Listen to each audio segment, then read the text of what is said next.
చెప్పు. అందరికీ నమస్కారం. Welcome to Leela talks. ఈరోజు మనం ఎంతో సుప్రసిద్ధమైనటువంటి లేపాక్షి టెంపుల్లో ఉన్నాం. అయితే ఈ టెంపుల్ గురించి తెలుసుకోవాలంటే మనం ఇక్కడ వర్క్ చేసిన ఒక గైడ్ గారిని మనం కలిసాం ఇప్పుడే. సో తన గురించి ఇక్కడ ఏంటి, ఈ విశేషాలు ఏంటి, ఈ గుడి ప్రాముఖ్యత ఏంటి, మనం మొత్తం తెలుసుకుందాం. చెప్పండి సార్. ఈ గుడి ఇవన్నీ కూడా శిలాశాసనాలు. ఈ శాసనాలన్నీ కళావిధిగా ఉన్నది. ఇవన్నీ ప్రభుత్వం వారు పరిశీలించి దేవస్థానము విజయనగర రాజుల కాలంలో శ్రీకృష్ణదేవరాయల తర్వాత వారి తమ్ముడు అచ్యుతరాయలు పెనుగొండ ఆస్థానంగా చేసుకున్న రాజ్యం వెళ్తుంటే వారి ఆస్థానంలో విరుపన్న కోశాధికారి. విరుపన్న ఇంటి దేవుడు వీరభద్రస్వామి. అందువల్ల గర్భగుడిలో ముఖ్య దేవుడు వీరభద్రస్వామి. ఇది వీరభద్రస్వామి దేవాలయం కాబట్టి మనం వచ్చిన ఎంట్రన్స్ను ఆ ద్వారానికి డిఫరెంట్గా ఉన్నాయి డోర్స్. ఎందుకంటే మనం స్ట్రైట్గా పోయి దేవుని దర్శించకూడదు కాబట్టి ప్రదక్షిణ చేసి దేవుని దర్శించాలని. ఇది పూర్వానికి ఇదంతా కూడా ఒక కొండ ఈ షేప్లో ఉన్నది, తాపేలాకారంగా టాటాయి షేప్లో. శిల్పులు ఇక్కడ ఉండే రాళ్లే సద్వినియోగపరిచి ఈ దేవాలయం కట్టారు. ఇది విస్తీర్ణం ఎంత ఉన్నదో అంతా కూడా కింద బండ ప్రాకినది. ఈ బండ మీదనే ఈ దేవస్థానం నిర్మాణమైనది. కింద రాళ్లే వాళ్ళు పగలగొట్టి ఈ దేవస్థానం నిర్మించారు. ఇది మొత్తము 7 రౌండ్లుగా కట్టారు. సప్త ప్రాకారాలు. గర్భగుడి ఒక రౌండు, ఈ గోడ లోపల రెండవది, ఇది మనం నడుస్తున్నది 3వ రౌండ్, మిగతా 4 రౌండ్లు. బసవన్న వరకు ఊరి బయట బసవేశ్వరుడు ఉన్నాడు. ఇప్పుడు ఆ బసవన్న వరకు ఈ దేవస్థానం ప్రాకి ఉన్నది. కానీ గ్రామీణులు క్రమేపీ ఆ ఇల్లు కట్టుకున్నారు అన్నమాట. ఇది పూర్వానికి ఇక్కడ ఒక శాసనం ఉన్నది. ఈ దేవస్థానం కట్టించే మంత్రి విరుపన్న గారు ఇక్కడ వస్తుంది.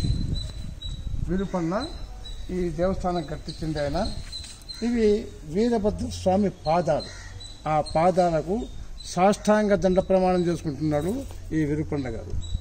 ఇదంతా కూడా ఈ దేవస్థానానికి 36 గ్రామాల కింద భూములు ఇచ్చిన్నారు అప్పుడు విరుపన్న. ఆ భూముల వివరాల పట్టిక ఇక్కడ లిఖితమైనది.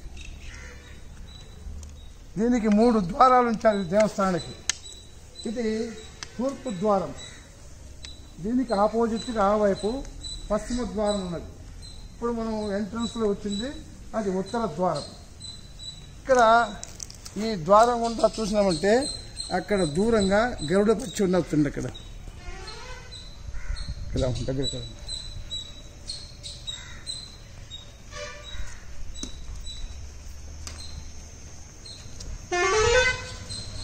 అక్కడ పక్షి కావస్తుంది కొండ మీద ఇక్కడ కనిపిస్తుంది. దాని అర్థం ఏమిటంటే ఈ దేవాలయం మామూలంగా ఇక్కడ పురాణ ప్రకారంగా రావణాసురుడు సీతను ఎత్తుకునేటప్పుడు జటాయి పక్షి అడ్డగించి ఉంటుంది. ఆ పక్షి రెక్కలు విరుగుంటారు రావణాసురుడు. ఆ పక్షి ఈ ప్రాంతంలో పడిపోయి ఉంటుందంట. రాముడు సీతాన్వేషణలో వస్తే ఆ పక్షి రామ అని చెప్పి స్మరిస్తుంటుంది. దానికి కాస్త ప్రాణం ఇచ్చి విషయం తెలుసుకుందామని శ్రీరామచంద్రుడు లై పక్షి అని పిలిచాడట. కెతబ్బడని ఆ లేపక్షి అనే పదమే గ్రామానికి క్రమేపీ లేపాక్షి అనే పేరు వచ్చింది. ఆ జ్ఞాపక చిహ్నంగా టూరిజం డిపార్ట్మెంట్ వారు ఆ గుండు పైన జటాయి పక్షిని అక్కడ నిర్మాణం చేశారు. ఇది తూర్పు ద్వారం. అంటే ఈ జటాయు పక్షిని ఈ మధ్యనే పెట్టారనుకుంటా. అది దాదాపు 10 years అవుతుంది.